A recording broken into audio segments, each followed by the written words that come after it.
Hello বন্ধুরা, তোমাদের Piyali time স্টোরিতে স্বাগত জানাই। আজকে একটা নতুন রান্না নিয়ে এসেছি, ধনেপাতা বাটা।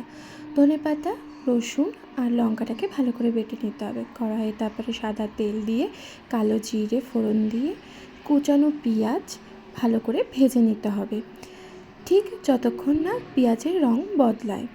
পেঁয়াজের রং বদলে আসলে মোটামুটি এক বাটি চিংড়ি মাছ দিয়ে দেবে।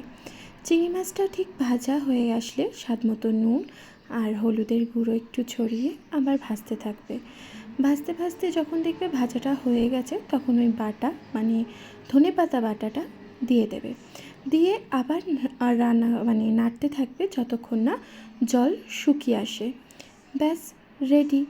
এবার জল শুকিয়ে আসার পর তোমাদের আরেকটা কাজ করতে হবে, সেটা হচ্ছে স্বাদ মতো চিনি আর নুনটা একটু দেখে নেবে।